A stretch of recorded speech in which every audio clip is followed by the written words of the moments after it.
Hello दोस्त, कैसे हैं। स्टडी टू एवरीडे जीएस में आप लोग का स्वागत है। नमस्कार। बहुत दिनों के बाद आए हैं। ठीक है, तो जो हम लोग स्टार्ट किए थे, जो पढ़ रहे थे, उसको अब हम अब और कंटिन्यू करेंगे, लगातार करेंगे। ज्योग्राफी के भी क्लास आ रहा है, वो भी आप देखिए, वो भी आएगा अल्टरनेट, वो भी अच्छा पढ़ा रहे हैं सर। ठीक है, आप लोग फीडबैक भी अच्छा दे रहे हैं, लेकिन कमेंट नहीं कर रहे हैं। कमेंट भी आप लोग किया कीजिए अगर वीडियो देखते हैं तो। ठीक है, तो हम लोग आधुनिक भारत में तो चल रहे थे, आधुनिक भारत नहीं, भारत इतिहास में चल रहे थे, जो कि दिल्ली सल्तनत हम लोग खत्म कर दिए हैं। ठीक है, तो अब वहां से स्टार्ट करेंगे हम लोग आधुनिक भारत। ठीक है, आधुनिक भारत से जो है वो हर एग्जाम में 1 2 सवाल 4 सवाल आपको पूछता ही पूछता है। अगर आप आधुनिक भारत पूरा पढ़ लेते हैं तो यहाँ से आपको हर एग्जाम में 2 3 सवाल 4 सवाल, मतलब जो सवाल का लेवल है या फिर जो इतना सवाल पूछने का क्वांटिटी है, उसमें उसके अनुसार कम से कम आपको 25 30% यहीं से पूछता है। ठीक है, तो इसको आपको ध्यान से पढ़ना है और बार बार देखना है ताकि आपको दिमाग में रहे, रिवाइज कर सके। ठीक है, लंबे समय तक रहेगा। और हम क्वेश्चन को जो है वो रिवाइज करवा देते हैं। जैसे मान लीजिए कि जो पिछले वीडियो देखे थे, फिर वही क्वेश्चन या फिर उस टाइप का क्वेश्चन इस वीडियो में भी आ जाएगा। तो इससे क्या हो जाता है कि आपको रिवीजन बनल रहता है। तो रिवीजन बनल रहता है तो क्या होता है कि आपको याद करने में दिक्कत नहीं होता है, और आपको बार बार माइंड में जब ये आवाज जाएगा, कान में सुनाएगा, तो वो कहा जाता है आपको याद हो जाता है। ठीक है, तो ये इस तरह से आप याद कीजिए, और हम भी कोशिश करेंगे कि आपको मैक्सिमम याद करवा दें, और अधिक से अधिक यहाँ से सवाल आपको आने का संभावना है हर एग्जाम में।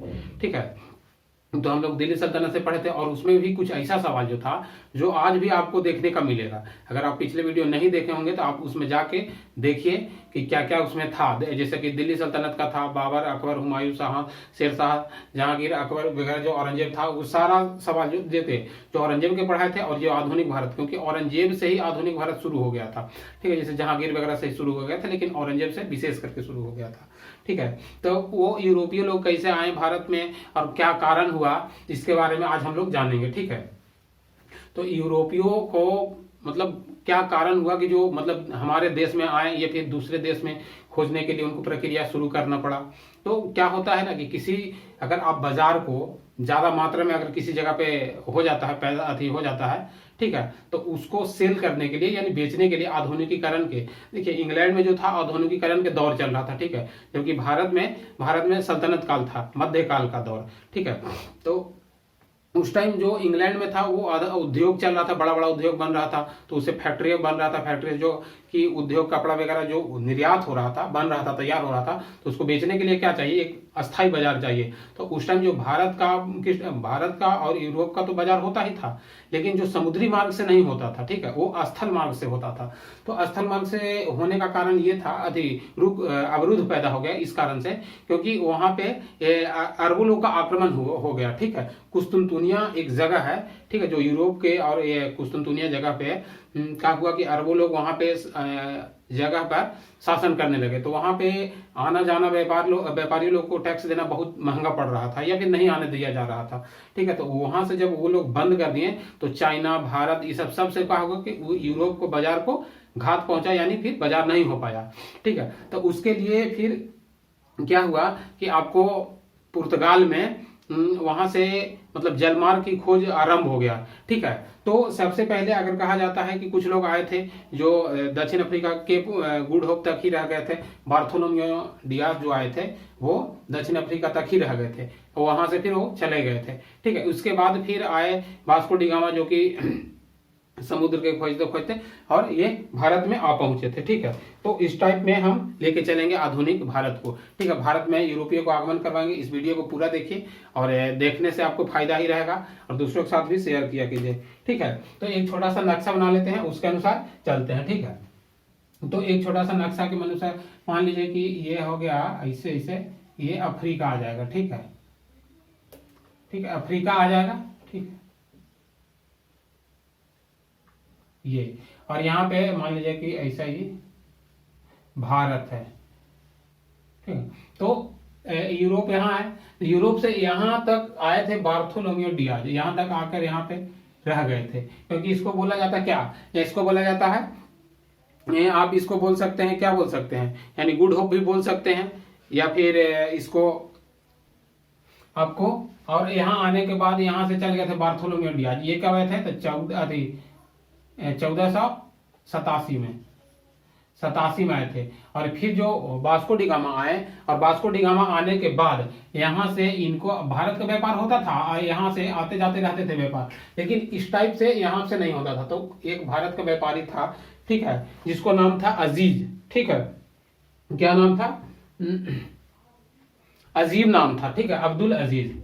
तो अब्दुल अजीज जो थे वो यहाँ पे आके इनसे मिले वास्को डी गामा से, ठीक है, बातचीत होते होते वहां पे मिल गए। तो जब मिल गए तो वो पूछे कि किस देश के रहने वाले, तो बताया कि भारत के रहने वाले हैं, तो यही तो खोज रहे थे। तो ये फिर उसके सहारे, अब्दुल अजीज के सहारे ये भारत तक आ गए, ठीक है। जब भारत आए तो भारत आने के बाद फिर ये कहाँ, ये आए भारत आने के बाद ये आए कहाँ पे, कालीकट में आए। जब कालीकट में आए तो यहाँ पे उनको स्वागत हुआ, जो कि वहां के शासक जमोरीन थे, ठीक है। तो जब जमोरीन थे वहां के शासक, स्वागत हुआ, तो वहां से फिर व्यापार का आरंभ सिलसिला हुआ। ऐसे कहा जाता है कि जब स्टार्ट होता है, तो जब भारत में यूरोपियों का आगमन हुआ तो उस टाइम तो कुछ नहीं हुआ, लेकिन जब वो धीरे धीरे अपना राज्य को विस्तार करने लगे, अपना नीति लाने लगे, तो यहाँ पे भारत में क्या हुआ, वो धीरे धीरे अपना कब्जा करने लगे, शासन करने लगे। किस पे, बाजार पे, ठीक है। तो यहाँ से कच्चा माल को ले जाते थे और वहां से उसको तैयार करके लाते थे, ठीक है। तो इनका दो ही फायदा होता था, एक यहाँ से ले जाते थे सस्ता में, और वहां से तैयार करके हम महंगा बेचते थे, तो उनका डबल फायदा हो गया, ठीक है। तो इस टाइप में हम स्टार्ट करते हैं, देखिए। और जो वास्को डी गामा थे वो यहाँ से काली मिर्च ले गए थे।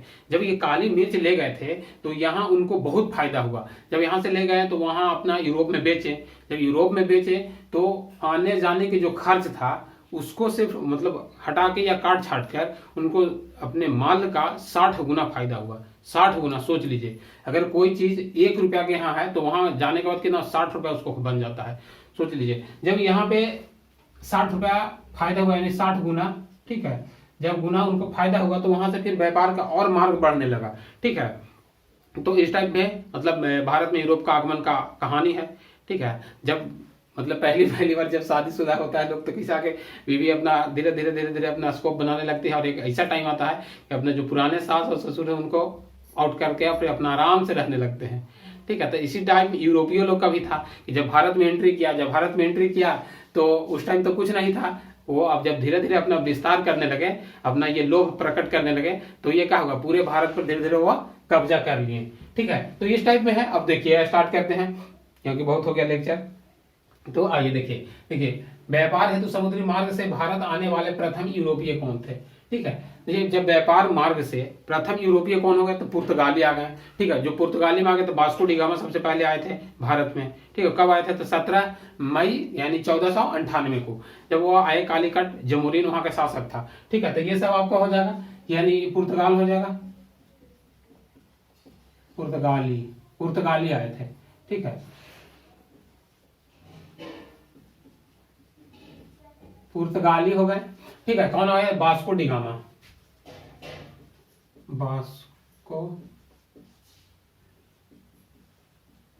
वास्को डी गामा, ठीक है। ये वास्को डी गामा कब आए थे, तो ये आए थे 17 मई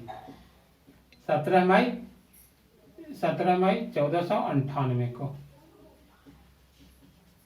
ठीक है। जब 17 मई 1498 को कहाँ आए थे, तो ये आए थे कालीकट में, ठीक है। कालीकट कहाँ पड़ जाता है, केरल के आसपास पड़ जाता है, ठीक है। कालीकट केरल के आसपास पड़ जाता है, ठीक है। केरल के आसपास पड़ जाएगा, ठीक है। कालीकट में आए थे, और वहां का शासक कालीकट बंदरगाह पर, ठीक है, बंदरगाह पे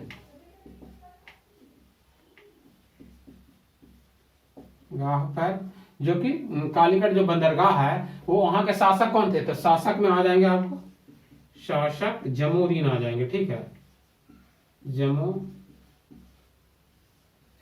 ठीक है। जमोरीन वो भव्य स्वागत किए, और स्वागत किया कि उनको फूल माला से एकदम उनको स्वागत किया गया, ठीक है। तो उस टाइप में उनको स्वागत हुआ।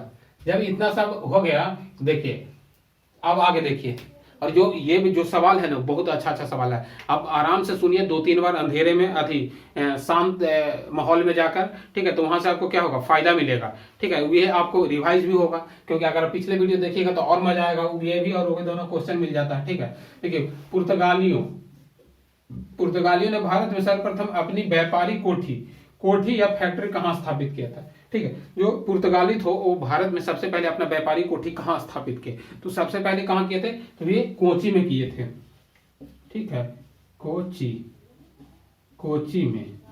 ठीक, ये एक एक सवाल जो है ना बहुत इंपॉर्टेंट है, और ये जो सवाल है हम छाट छाट के लाए हैं, ठीक है, ताकि आप लोग के 2-3 बार अगर आप वीडियो देखते हैं तो ये ज्यादा से ज्यादा आपको रिवाइज हो सके और याद करने में कोई दिक्कत नहीं हो सके। देखिए, पुर्तगाली उपनिवेश का प्रथम वायसराय भारत में कौन नियुक्त हुए? ठीक है, जब पुर्तगाली धीरे धीरे आने, देखिए ऐसा ऐसे सवाल है ना कि जो हम और छोड़ दिए हैं कुछ, कि जो मतलब ज्यादा इंपॉर्टेंट नहीं, लेकिन जो सवाल हम लाए हैं वो ज्यादा हमको लगा, और एग्जाम में जो पूछा हुआ है और पूछने का संभावना, ये सब लाए हैं। ठीक है, तो उपनिवेशी का प्रथम वायसराय कौन था? भारत में पुर्तगालियों का प्रथम उपनिवेशी का जो वायसराय थे वो कौन थे? तो ये थे आपको फ्रांसिस्को द अल्मीडा। ठीक है, Francisco de Almeida, Francisco de Almeida, Almeida. देखिए, फ्रांसिस्को जो थे अल्मीडा, वो अपना आए थे प्रथम वायसराय बन के। कब? ये आए थे 1505 से। ठीक है, ये 1505 से लेके 1509 तक रहे थे। ठीक है, 1509 ईस्वी तक रहे थे। ठीक है, ये प्रथम वायसराय जो थे, यही जो आराम से समुद्र पर नियंत्रण करना चाह रहे थे, और समुद्र पर नियंत्रण करके वहां से जो मतलब व्यापार होता था मार्ग से। ठीक है, ये जब समुद्र है, ठीक है, यहाँ पे जब ये समुद्र है, तो यहाँ पे जब व्यापार होगा इधर से इंडोनेशिया वगैरह से, तो इस पे क्या करेंगे? ये अपना टैक्स एक जारी किए थे, जिसको बोला जाता नीले जल की नीति। ठीक है, वाटर, ठीक है, नीले जल की नीति इसको बोला जाता है। ठीक है, यानी ब्लू वाटर पॉलिसी। ठीक है, नीले जल की नीति। तो नीले जल की नीति लागू करने वाले कौन थे? तो ये थे फ्रांसिस्को डी अल्मीडा। अल्मीडा थे जो ब्लू वाटर पॉलिसी लागू किए थे, जो वहां पे जल में व्यापार करते थे, उनसे टैक्स लेते थे। ठीक है, तो ये किए थे। और देखिए, भारत में तंबाकू की कृषि एवं प्रिंटिंग प्रेस को प्रारंभ करने का श्रेय किसे जाता है? देखिए, भारत में जो पुर्तगाली लोग आए, बहुत सारा चीज लाए वहां से, जो कि भारत में नहीं पैदा होता था। ठीक है, या फिर नहीं लोग जानते थे, हालांकि व्यापार होता था लेकिन जानते नहीं थे। तो तंबाकू लाए, प्रिंटिंग प्रेस लाए, और आलू वगैरह बहुत ऐसा चीज जो था वो भारत में लाए हैं। ठीक है, तो तंबाकू लाए, कृषि विभाग, प्रिंटिंग प्रेस। तो प्रिंटिंग प्रेस भारत में जब लाए तो पुर्तगाली ने सबसे पहले कहाँ पे स्थापित किया? तो गोवा में स्थापित किया।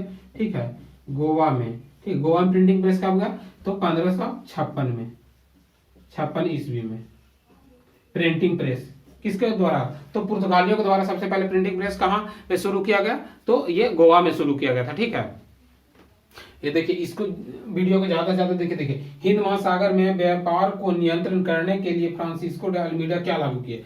ठीक है, देखिए, फ्रांसिस्को डे अल्मीडा जो थे वो व्यापार, देखिए, हिंद महासागर में, देखिए, जो यहाँ पे है वो हिंद महासागर है। ठीक है, तो यहाँ पे इन्होंने का ब्लू वाटर पॉलिसी लागू किए थे, जो कि और ये क्या थे? जो पुर्तगाली लोग जो थे वो जल में मतलब रानी थे, जलों की रानी, यानी नाव को मतलब बहुत अच्छा से व्यापार करते थे, क्योंकि उस टाइम भारत में जो मुगल सल्तनत था, तो उस टाइम जल नीति से व्यापार नहीं करते थे, क्योंकि जल इनके पास नाव और जहाज की अभाव था, जल जहाज को। ठीक है, और उनके पास बहुत सारा था, तो वो अपना शासन करते थे और यहाँ पे रंगदारी करते थे, टैक्स लेते थे। ठीक है, तो उसी को बोला जाता है ब्लू वाटर पॉलिसी। ठीक है, हिंद महासागर में व्यापार को नियंत्रण करने के लिए अल्मीडा ने ब्लू वाटर पॉलिसी लगा दी, यानी शांत जल की नीति। ठीक है,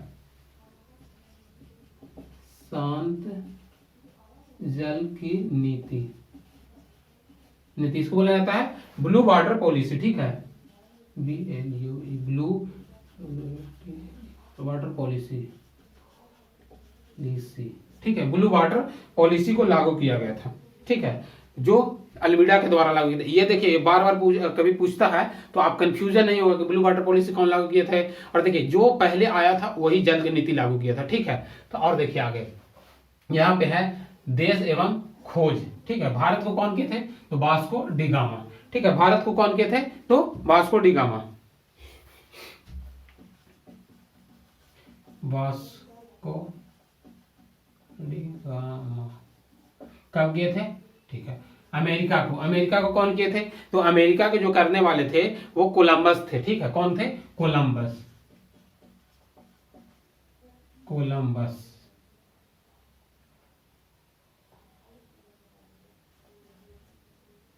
और ऑस्ट्रेलिया को कुक किए थे, जो बोला जाता है जेम्स कुक। ठीक है, तो जेम्स कुक। ठीक है, क्योंकि ऑस्ट्रेलिया को आप अगर क्रिकेट देखते होंगे या फिर जानते होंगे तो एक कुक करके प्लेयर थे। ठीक है, तो वो आपको याद रहेगा कि कुक ऑस्ट्रेलिया में और ऑस्ट्रेलिया के खोज जेम्स कुक ने किए थे। और दक्षिण अफ्रीका में जो थे वो बार्थोलोमियो डियाज थे। ठीक है, बार्थोलोमियो डियाज बार्थोलोमियो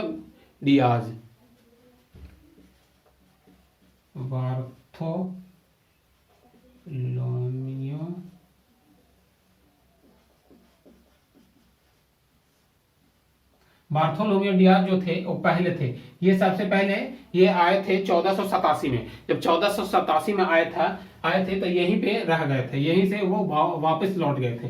ठीक है, और देखिए जब ये वापस लौट गए थे, जब वापस यहाँ से लौट गए तो ये तो नहीं किए थे, फिर दोबारा आए, क्योंकि इनको व्यापार करने का ये मन था कि वहां का जो सामान है उस दूसरे देश में शिफ्ट करें, क्योंकि वहां पे ज्यादा व्यापार पैदा हो रहा था तो उसको शिफ्टिंग नहीं किया जा रहा था। ठीक है, तो उसको करने के लिए, ठीक है, देखिए भारत में पुर्तगाली शक्ति का वास्तविक संस्थापक, देखिए पुर्तगाली तो आ गए थे बहुत पहले, लेकिन वास्तविक शक्ति का संस्थापक जो मतलब ऐसा थे जो कि वास्तविक शक्ति का संस्थापक किसे कहा जाता है। ठीक है, तो कौन थे? अल्बुकर्क थे। ठीक है, तो इनको भी अल्बुकर्क थे जो कि वास्तविक शक्ति का संस्थापक कहा जाता है, फ्रांसिस्को डी अल्बुकर्क। ठीक है,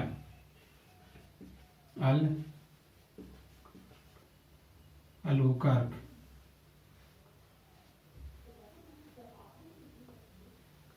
ठीक है, तो ये वास्तविक शक्ति के संस्थापक ये अल्बुकर्क को कहा जाता है। और अल्बुकर्क जो थे ये दूसरे दूसरे गवर्नर थे। ठीक है, दूसरे वायसराय थे, जो कि इनका शासनकाल आया था ये 1509 से लेके 1515 तक चला था। ठीक है, ये दूसरे गवर्नर थे। ठीक है, जो कि 1509 से 1515 तक इनका चला था। देखिए, और किस वायसराय के काल में गोवा को पुर्तगालियों को औपचारिक मुख्यालय बनाया गया? किस वायसराय के काल में गोवा को पुर्तगालियों को औपचारिक बनाया गया? ठीक है, तो औपचारिक बनाने वाले कौन पुर्तगाली हो जाएंगे? ठीक है, तो ये हो जाएंगे नीनो डी कुन्हा।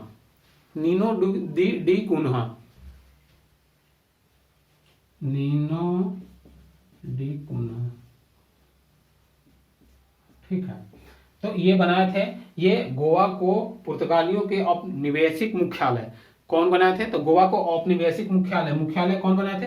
तो नीनो डी कुन्हा ने। ठीक है, नीनो डी कुन्हा ने 1510 में बनाए थे। ठीक है, कब बनाए थे? 1510 में बनाए थे। ठीक है, केप ऑफ गुड होप।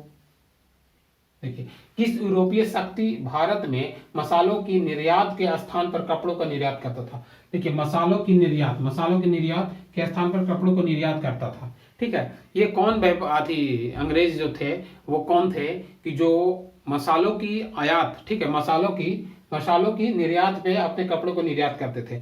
ठीक है, ये मतलब क्या, मसाला तो ले ही जाते थे और कपड़ा भी साथ में ले जाते थे यहाँ से, क्योंकि जो भारत का जो कपड़ा है ना वो पूरा विश्व में नहीं मिल पाता है ऐसा, जो कि मतलब ये मलमल जैसा था। और तो ये कौन जो ये थे, ये थे, कौन थे? तो ये जो थे डच जो थे,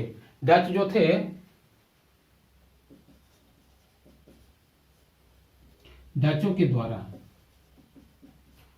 किया जाता था। ठीक है, मसालों के निर्यात को जब कपड़ों के निर्यात करते थे, क्योंकि मसाला तो ले ही जाते थे लेकिन और कपड़ा भी ले जाते थे, क्योंकि वहां पे कपड़ा का भी डिमांड बढ़ रहा था कि ऐसा कपड़ा मतलब मुश्किल है मिलना, मतलब उस एरिया में उधर नहीं मिल पाता था, इसलिए मसाला की जगह पे कपड़ा का निर्यात करते थे। ठीक है, ये जो थे वो डच लोग थे।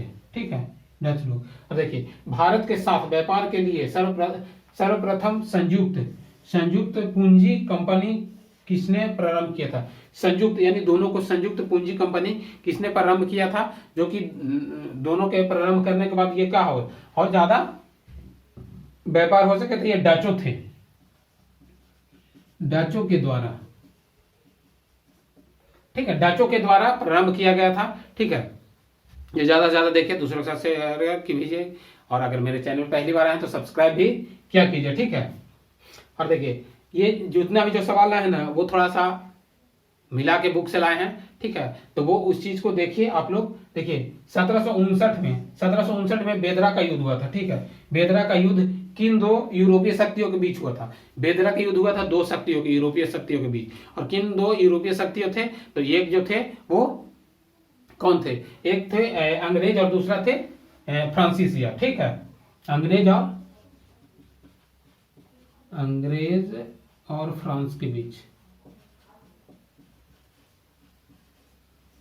के मध्य होता था, ठीक है। इन दोनों के मध्य होता था बेदरा का युद्ध। और ये बार बार पूछता है एग्जाम में कि बेदरा का युद्ध कब हुआ था? 1759 में, ठीक है। किस दोनों अंग्रेज और फ्रांस के बीच हुआ था, जिसमें कौन हराए थे? तो अंग्रेज हरा दिए थे किसको? फ्रांस के। और बेदरा के युद्ध से ही फ्रांस को पतन हो गया और सबसे अंत में फ्रांस आया और सबसे पहले चला गया भारत से, ठीक है। और सबसे बाद में पुर्तगाली आए और सबसे पहले आए और सबसे बाद में गए, ठीक है। वो तो कब आए थे? तो 1458 में पुर्तगाली आए थे, लेकिन वो गए कब? यानी 1961 में गए, क्योंकि गोवा से उनको अंतिम बार खदेड़ा गया था, यानी भगा दिया गया था, ठीक है। तो इस टाइप में है, ठीक है।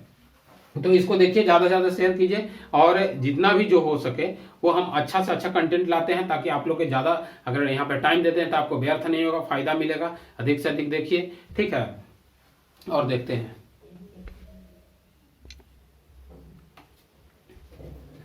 आगे, आइए और देखते हैं। देखिए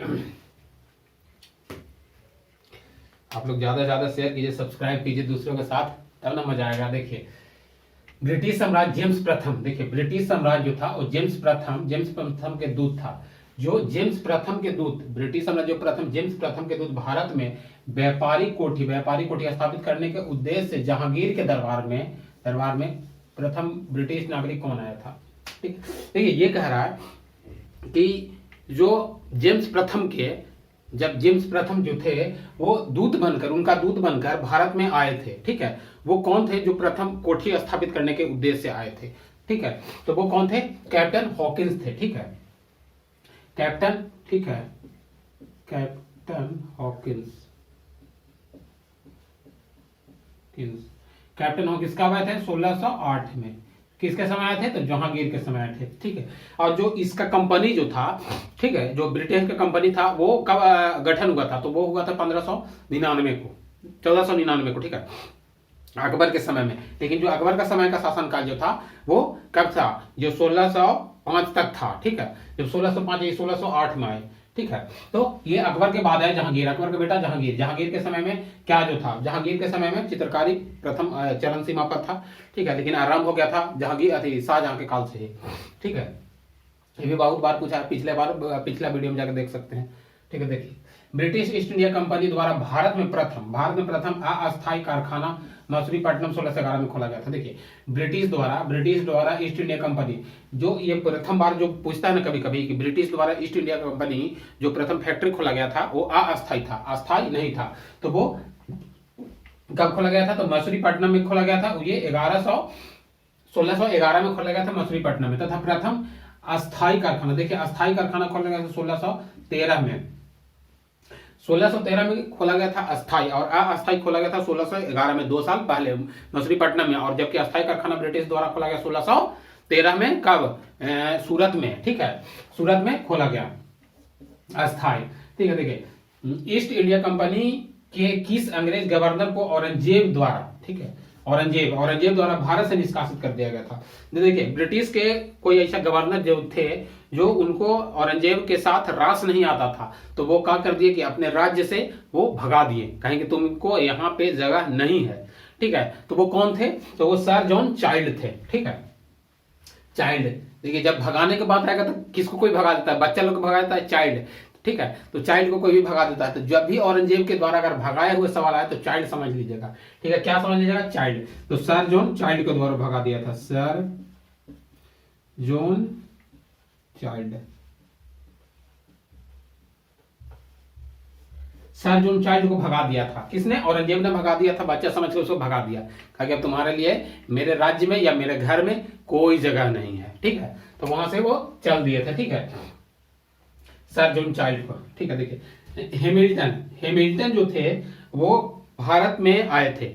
जब भारत में आए थे ब्रिटेन से, तो वो एक मतलब डॉक्टर बोल सकते हैं, या फिर उस टाइम के आयुर्वेदिक थे, चिकित्सक थे, जो कि वो बीमारी को ठीक करते थे। ठीक है, तो वो फर्रुखसियर के कुछ बीमारी ऐसा हो गया था जो मतलब भारत के सारे वैदिक उनको नहीं ठीक कर पाए थे। ठीक है, तो जब ये आए हैमिल्टन आए, तो जब हैमिल्टन आए तो वो उनके बीमारी को क्या कर दिए, ठीक कर दिए। ठीक है, जो इंसान मरने वाला है और उसको आप प्राण दे दीजिएगा, यानी ठीक कर दीजिएगा वो बीमारी को, तो वो तो इतना खुश हो जाएगा कि आपके लिए कुछ भी कर सकता है। ठीक है, तो इसी तरह जब वो मरने यानी मौत के मुंह से जब वापस आ गए, तो वो खुश होने के बाद जब वो खुश हुए तो हैमिल्टन द्वारा जो सफलता मिला, जो बीमारी से ठीक हुए, तो वो क्या एक मैग्ना कार्टा जारी किए। मैग्ना कार्टा का मतलब वो भारत से यूरोप में व्यापार करने का जो कर मुक्त था वो छोड़ दिए, क्या तुम व्यापार करो भारत से, इसलिए तुम्हारा टैक्स नहीं लगेगा। ठीक है, तो वो किसके द्वारा किया गया था, तो देखिए 1717 में देखो महाधिकार पत्र जिसको बोला जाता है मैग्ना कार्टा, ठीक है, ईस्ट इंडिया कंपनी को मिल गया था कि अब आप भारत से व्यापार कीजिए, आपको कोई तरह की दिक्कत नहीं होगा। तो कौन थे, तो फर्रुखसियर थे। ठीक है, वो कौन थे, फर्रुखसियर।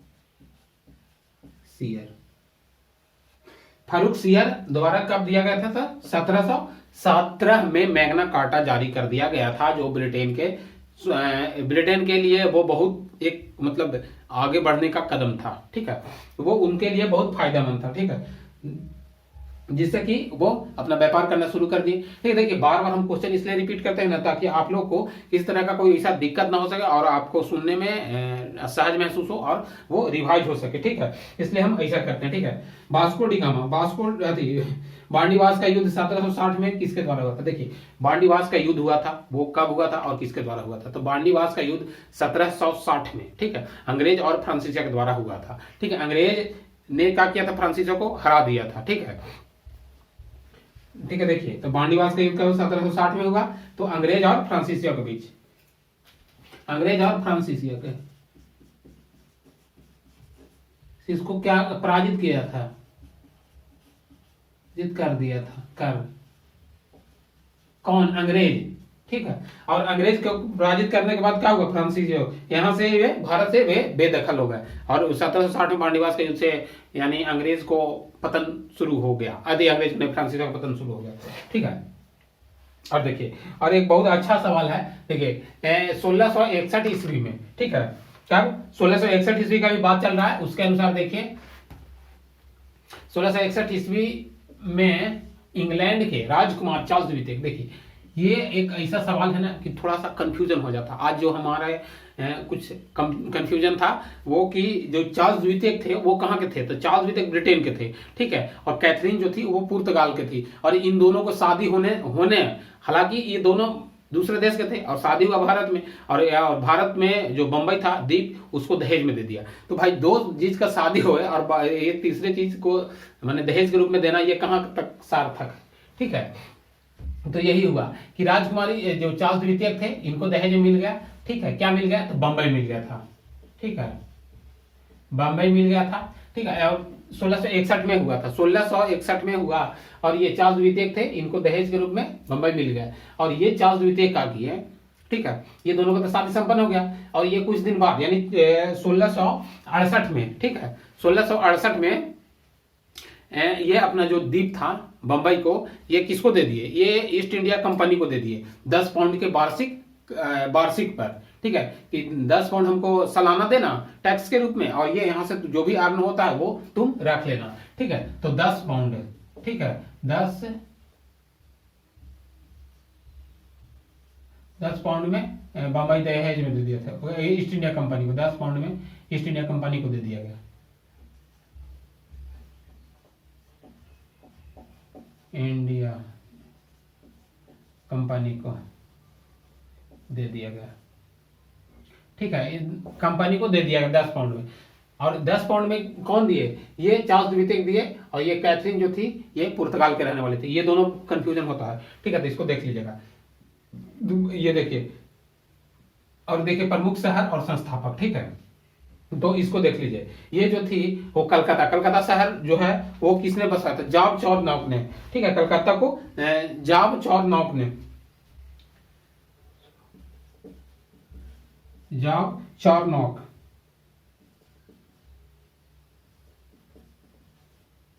ठीक है, जॉब चार्नोक के द्वारा किया गया। और देखिए मद्रास जो है, मद्रास किसके द्वारा किया गया, तो मद्रास जो है वो आ जाएगा फ्रांसिस्को डी द्वारा, Francisco de, Francisco de,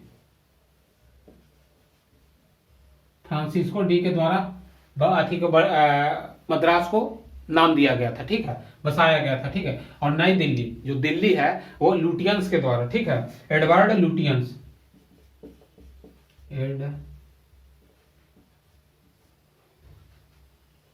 Edwin Lutyens,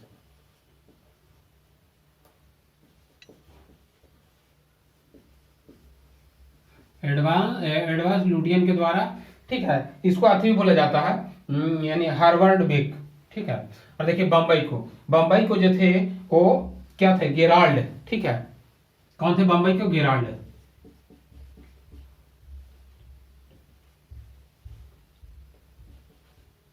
Gerald के द्वारा, बम्बई को गेराल्ड, ठीक है, बम्बई को गेराल्ड हो गया, नई दिल्ली को लुटियन हो गए, और मद्रास को फ्रांसिस्को डी हो गए, और कलकत्ता को जॉब चार्नोक हो गए। तो ये जो थे ये शहर को बसाए थे, ठीक है। तो जो शहर का ये पूछता है कभी कभी, ठीक है। और देखिए यूरोप के लिए सर्वोच्च सोरा, ठीक है, सोरा और अफीम प्राप्त का मुख्य केंद्र कौन था, जो देखिए यूरोप के लिए सोरा और अफीम किस जगह से जाता था, भारत से, ठीक है। तो भारत में सबसे ज्यादा सोरा और जो अफीम होता था वो बिहार में होता था। बिहार जो है वो नशा है, लेकिन अभी जो है नशा मुक्त है बिहार, ठीक है, और नशा मुक्त है, उम्मीद है कि रहेगा लंबे समय तक, ठीक है। तो सोरा और अफीम कहां से आ जाता था वहां के लिए, तो बिहार से, ठीक है, बिहार से जाता था। देखिए 1664 में फ्रांसिस्को कंपनी की स्थापना किसके प्रयास से किया गया था, तो फ्रांसीसिया कंपनी, ठीक है, 1664 में किसके मतलब अथी से किया गया था, तो ये आ जाएंगे किसके द्वारा किया गया था, तो कोलवर्ट के द्वारा, ठीक है, कोलवर्ट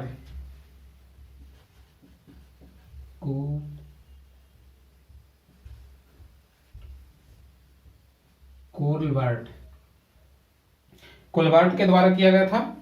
तो जो कोलवर्ट थे वो किसके द्वारा किए थे, कोलवर्ट जो थे वो आपको फ्रांसिस्को कोलवर्ट, ये वहां के जो पुर्तगाल के थे वो लुइस 14वां के द्वारा थे, ठीक है। उस टाइम कौन थे, तो लुइस 14वें वहां के कौन थे, शासक थे, ठीक है, मतलब शासन चला रहे थे, ठीक है। फ्रैंक कैरी, ठीक है, फ्रैंक कैरो के द्वारा भारत में प्रथम फ्रांसीसिया फैक्ट्री स्थापित किया गया था। तो देखिए प्रथम फ्रांसीसिया फैक्ट्री ये जो था अस्थायी था, ठीक है, लेकिन जो फ्रैंकलिन के द्वारा, फ्रैंक कैरी के द्वारा भारत में प्रथम फ्रांसीसिया फैक्ट्री की स्थापना कहाँ किया गया था, तो ये किया गया था आपको ये सूरत में आ जाएगा 1668 में, ठीक है। कहाँ आ जाएगा,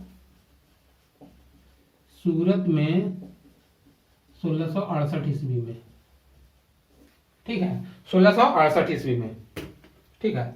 तो ये जो जितना भी था वो लाए हैं, और हो सकता है कि अगर हमको और भी समझ में आए कि हाँ और सवाल इसमें से लाना चाहिए तो उसको हम लाएंगे, ठीक है। और वीडियो को ज़्यादा से ज़्यादा देखिए, दूसरों के साथ शेयर कीजिए, ठीक है। और वीडियो को 2-3-4 बार जितना भी सुन सकते हैं सुनिए, ठीक है। और किसी भी वीडियो को आप देखिए और देखने के बाद ही आपको समझ में आएगा कि हाँ इसमें क्या है और नहीं है, ठीक है। वीडियो देखने के लिए धन्यवाद, थैंक यू वेरी मच।